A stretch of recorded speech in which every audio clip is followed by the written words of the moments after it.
Hello everyone, स्वागत है आपका सक्सेस माइंड क्लासेस में। तो आज हम जो है एक नए टॉपिक के एमसीक्यू करेंगे, स्टेट एंड यूनियन टेरिटरी। काफ़ी इंपॉर्टेंट चैप्टर है और उसके रिगार्डिंग ही आज कुछ एमसीक्यूज के देखेंगे, जिसमें कुछ स्टेटमेंट वाइज होंगे और कुछ लीनियर या फिर बात करें लाइन, जो वन लाइनर क्वेश्चन होते हैं वे। तो चलिए स्टार्ट करते हैं बिना किसी देरी के। तो सबसे पहला क्वेश्चन है आपका, व्हाट डज आर्टिकल फर्स्ट या one of the Indian constitution describe India as. तो आर्टिकल पहला क्या कहता है भारतीय संविधान का। तो आपने अगर ये पढ़ा हुआ चैप्टर, तो इसमें लिखा है India, India that is that is Bharat, that is Bharat a union of state, a union of state. तो ये वर्ड कीवर्ड्स लिखे हुए हैं इसमें, जो पहला ही आर्टिकल है। और इसमें एक और है कि नेम ऑफ स्टेट भी इसी आर्टिकल्स के तहत ही चेंज किए जाते हैं। ठीक है, नेम या नाम देना हो या यूनियन टेरिटरी का। सो यूनियन ऑफ स्टेट। एक ये जो फेडरेशन ऑफ स्टेट है, ये आपका यूएसए का कंसेप्ट है। ठीक है। Next question, why did Bhimrao Ambedkar prefer term union of state over federation of state. तो यूनियन ऑफ स्टेट के ओवर बात करें तो फेडरेशन ऑफ स्टेट क्यों ज़्यादा प्रेफर किया गया डॉक्टर भीमराव अम्बेडकर के द्वारा, जिसे हम कहते हैं संघीय राज्य। तो अब बात करें, देखो इससे पहले अगर बात करें तो यूनियन ऑफ स्टेट में अगर आपने पढ़ा हुआ, तो हमारे यहाँ पे एक कंसेप्ट लिखा हुआ था उसमें, इनडिस्ट्रक्टेबल। ठीक है, इनडिस्ट्रक्टेबल, इनडिस्ट्रक्टेबल स्टेट। ठीक है, और इसमें क्या है, डिस्ट्रक्टेबल है, क्योंकि जो यहाँ की स्टेट है वो एक म्यूचुअल एग्रीमेंट के तहत जो है आपस में जुड़ी हुई है। ठीक है, इनका जो 50 स्टेट हैं यूएसए में, उनका एक एग्रीमेंट है। ठीक है, किसके साथ, यूनियन के साथ, सेंटर के साथ। लेकिन हमारा कोई एग्रीमेंट नहीं है, तो हम कह सकते हैं इनडिस्ट्रक्टेबल स्टेट्स है हमारी। तो क्या due to the historical reason, ये नहीं हो सकता, because state are form through the mutual agreement. ये यूएसए का कंसेप्ट है, to emphasize the indestructibility and the lack of secession right. ये ठीक है, क्योंकि इंडिस्ट्रक्टेबल है ही, और मतलब लैक ऑफ मतलब कि उनके पास अधिकार नहीं है कि वो दूर हो जाएं। ठीक है, to provide autonomy to the state, ये नहीं हो सकता बिल्कुल भी। सो राइट आंसर इज सी।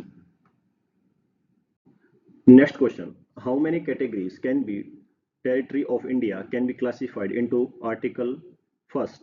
तो आर्टिकल फर्स्ट के तहत जो भारत की जो टेरिटरीज है, उनको कितने कैटेगरीज में जो है डिवाइड किया गया है, 2 में, 3 में, 4 में या 5 में। तो इसका राइट आंसर है आपका 3।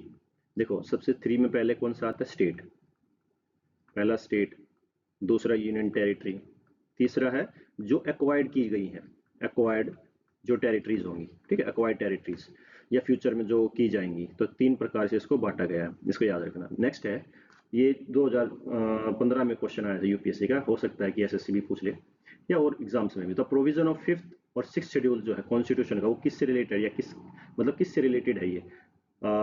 सो मेड इन ऑर्डर, बात वही है।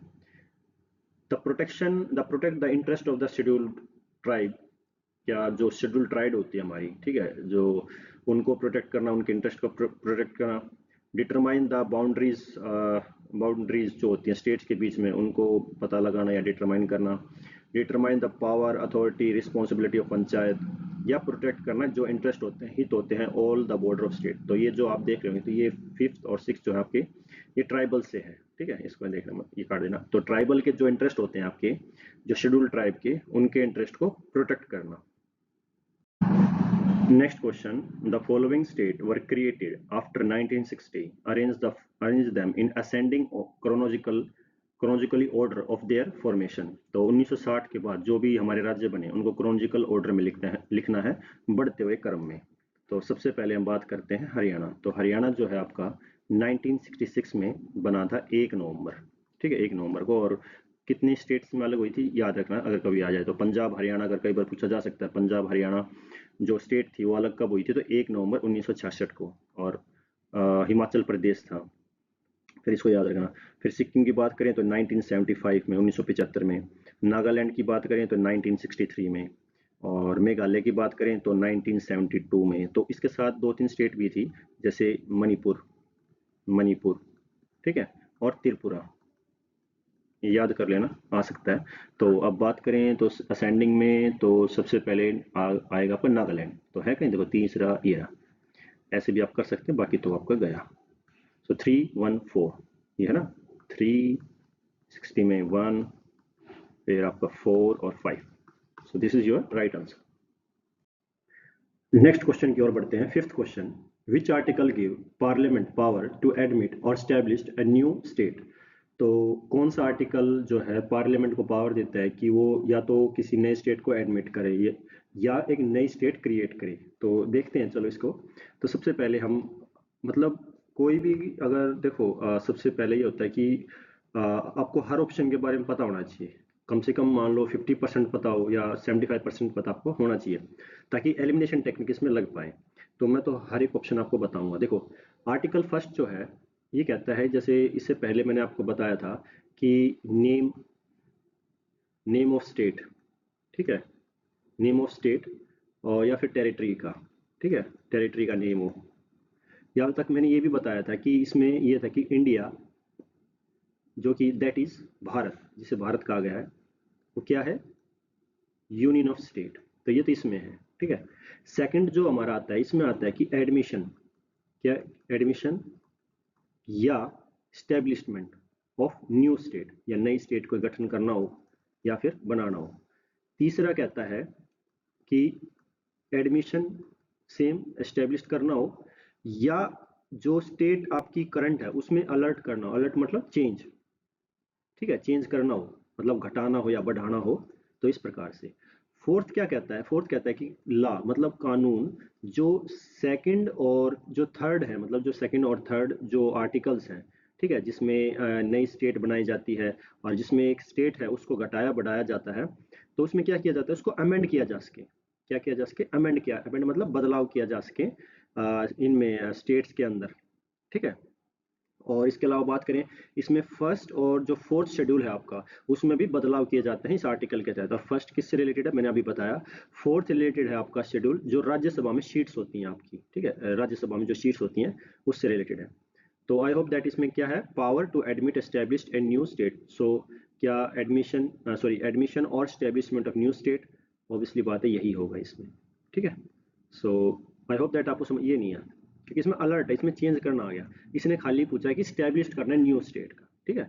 सो एडमिशन और establishment of new state. So article number second. So आगे बढ़ते हैं। तो अब आता है, अब ये पंचायत से रिलेटेड आ गया। The minimum age prescribe for any person to member of panchayat. तो अगर मैं पंचायत का मेंबर आपको बनना है, क्या 25 साल उम्र होनी चाहिए मिनिमम। देखो आगे, ठीक है।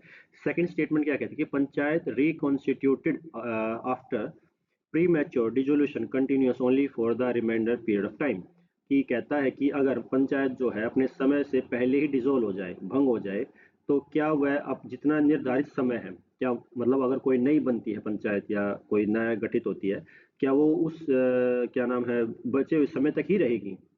तो ये बिल्कुल ठीक है कि भाई मान लो अगर 5 साल की है, मान लो 5 साल का कार्यकाल होता ही है, तो अगर मान लो 4 साल में वो भंग हो गई और बच गया 1 साल, अब कोई कोई नया बनता है इसमें तो वो 1 साल ही रहेगा, ठीक है। तो दूसरा है कि अब 25 साल नहीं, 25 नहीं होता इसका, 21 साल होती है उम्र। 25 तो आपकी होती है लोकसभा की और 30 साल होती है आपकी राज्यसभा की, इसको याद रखना। सो सेकंड तो नहीं है, नहीं सॉरी फर्स्ट तो नहीं हो सकता, सेकंड है। तो ये यूपीएससी 2016 में क्वेश्चन आया, तो हो सकता है कि आपके एसएससी मेंस में भी क्वेश्चन आ जाए इस प्रकार से।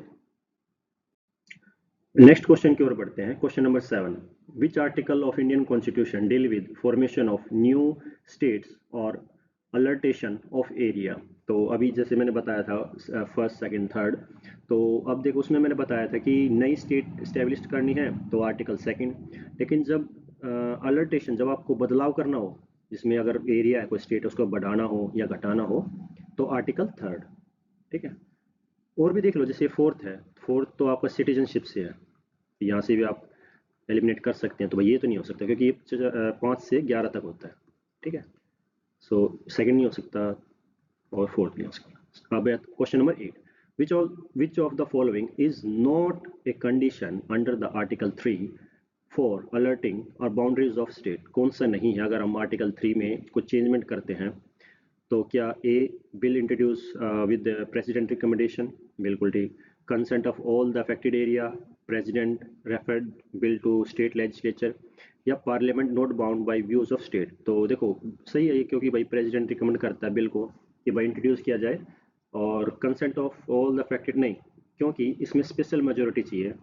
स्पेशल मेजोरिटी में क्या होता है कि 2/3 मेजोरिटी तो चाहिए चाहिए, प्लस में हाफ कंसेंट चाहिए, मतलब सभी की रजामंदी नहीं, सिर्फ हाफ, आधे स्टेट्स की। क्योंकि आप जब संघीय ढांचे में बदलाव करते हो तो उसमें तो ये स्पेशल हमारे कॉन्स्टिट्यूशन में दे रखा है कि उसमें half of consent of state ही काफ़ी है। ठीक है, स्पेशल मेजोरिटी में यही होता है। बाकी तो यही ये मतलब नोट पूछा था, ये ठीक होगा, बाकी सब क्या है आपके ऑप्शन नहीं होंगे। वैसे ठीक है, लेकिन इसमें नोट पूछा था।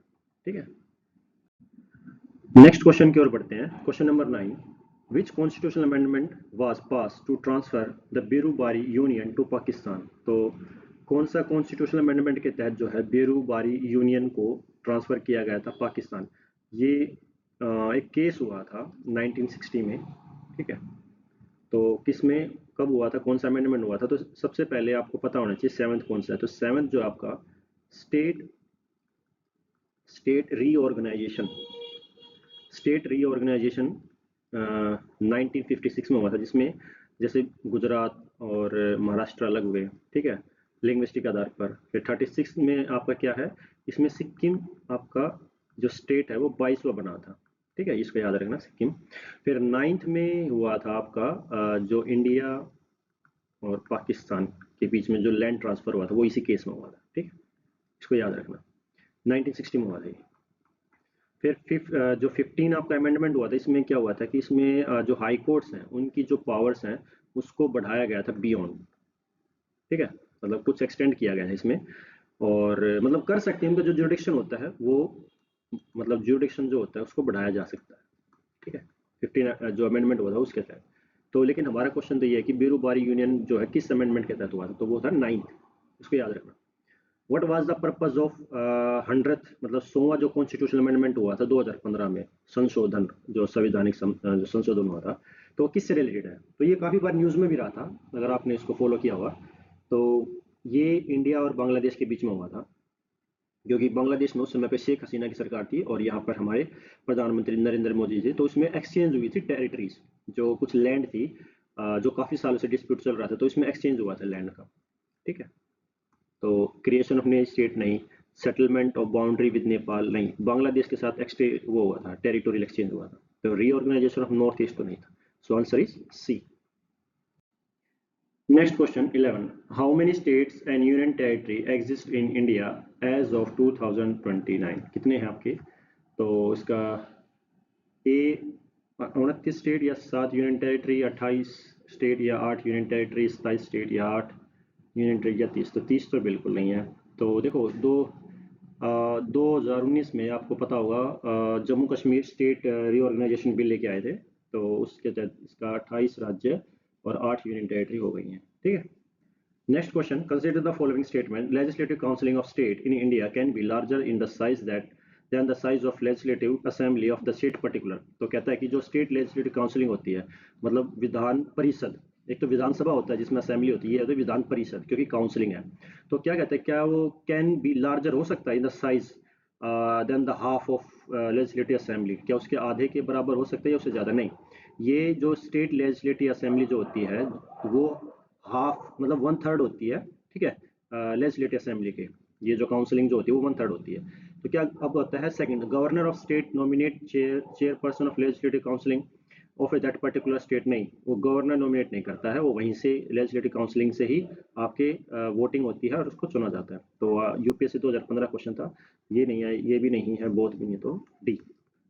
आई होप दैट आपको समझ में आ रहे होंगे, काफी स्टेटमेंट वाइज क्वेश्चन है, तो इसमें नॉलेज आपको थोड़ा बहुत चाहिए, हल्का फुल्की। Next question 13. Which commission was formed in 1953 to recommend reorganization of state on the linguistic basis? So 1953 में कौन सा कमीशन गठित हुआ था जिसमें मतलब स्टेट्स का रीऑर्गेनाइज किया जाए किस प्रकार से, भाषा के आधार पर। क्या फैजल अली कमीशन था या जेवीपी कमेटी थी या सरकारिया कमीशन था या दार कमीशन था। तो देखो फैजल जो एक एक करके बात करते हैं, जैसे सरकारी कमीशन है, तो सरकारी कमीशन तो स्टेट और सेंटर के रिलेशन के ऊपर थी, तो ये कोई लिंग्विस्टिक आधार पे नहीं थी, तो ये तो नहीं हो सकता।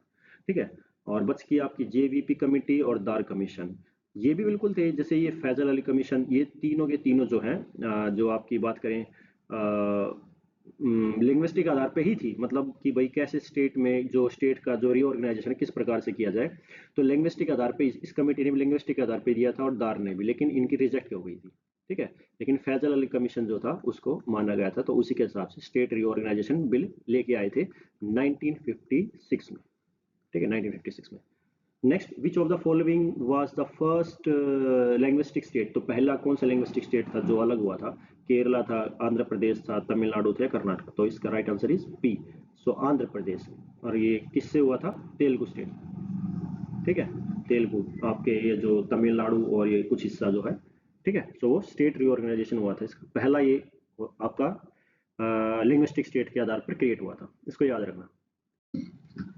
नेक्स्ट क्वेश्चन है, fundamental object of panchayati raj institution is to ensure which of the following. तो जो कहता है कि मूलभूत काम क्या है जो पंचायती राज इंस्टीट्यूशन का है, तो इसमें कुछ आपको स्टेटमेंट दी गई हैं। देखो, स्टेटमेंट वाले क्वेश्चन अगर आ रहे हैं तो इसी प्रकार से आ सकते हैं, और जो आपकी एसएससी अगर मेंस लेता है तो कहीं ना कहीं से तो उठाएगा ही। तो ये यूपीएससी 2015 क्वेश्चन था। तो देखो, अब पंचायती राज इंस्टीट्यूशन का मतलब जब ये आया था 1992 में, जब 73rd और 74 कॉन्स्टिट्यूशनल अमेंडमेंट हुआ था, जब उस समय पे पीवी नरसिम्हा राव की सरकार थी। ठीक है, इसको 73rd लिख लेना, 73rd एंड 74, तो वही लेके आए थे। और इनका मेन मकसद था कि डिसेंट्रलाइजेशन जो है, डिसेंट्रलाइज किया जाए, डिसेंट्रलाइजेशन हो। ठीक है, ताकि जो पॉलिटिकल विल या पॉलिटिकल जो पावर है वो मतलब ग्रास रूट लेवल तक जाए। ठीक है, तभी तो इसको लेके आए थे पॉलिटिकल जो पंचायती राज इंस्टीट्यूशन को। तो इसका मेन मकसद क्या था? पीपल पार्टिसिपेशन, बिल्कुल ठीक है, पीपल पार्टिसिपेशन बढ़े ज़्यादा से ज़्यादा, पॉलिटिकल अकाउंटेबिलिटी हो, डेमोक्रेटिक का डिसेंट्रलाइजेशन होना चाहिए, बिल्कुल था। क्या फाइनेंशियल मोबिलाइजेशन था? नहीं, ये नहीं था। फाइनेंशियल मोबिलाइजेशन तो फिर स्टेट का काम होगा ना, पैसे को इधर उधर करना, या फाइनेंशियल किस प्रकार से पैसे का जो, या मनी का जो, मतलब मेन है, बजट से रिलेटेड है। तो ये तो नहीं था। ठीक है, हाँ, इनके पास एक काम ज़रूर होता है कि ये इनको जो स्टेट गवर्नमेंट होती है वो पावर देती है कि आप अपना जो, मतलब अगर आपको कहीं से पैसे अगर मान लो लेने हैं या फिर डेवलपमेंट के लिए कहीं ना कहीं से, तो वो टैक्स लगा सकते हैं हल्का फुल्का इनके ऊपर, जैसे जैसे मान लो सफाई के लिए टैक्स लगा दिया या वाटर के लिए, तो इस प्रकार से। तो फोर नहीं है, नहीं है, so answer is A. Next question है 16, which constitutional amendment create a union territory of Pondicherry. तो कौन से अमेंडमेंट के तहत जो है पोंडुचेरी को यूनियन टेरिटरी बनाया गया था? क्या वो 10th अमेंडमेंट था, 12th, 14 या 15? तो एक एक करके बात करते हैं। जो 10th अमेंडमेंट था उसमें आपका दादर नागर हवेली जो है, दादर एंड नागर, ठीक है, हवेली, सो इसमें इंक्लूड किया गया था 10th अमेंडमेंट में, और ये आपकी थी 7th यूनियन टेरिटरी। अगर हम 12th की बात करें तो इसमें गोवा, ठीक है, दमन दीहू, दमन एंड दीहू, तो इसको इंक्लूड किया गया था, ये आपका 8th यूनियन टेरिटरी। सो इसमें पौंडुचेरी की पूछा है तो पौंडुचेरी था आपका 14।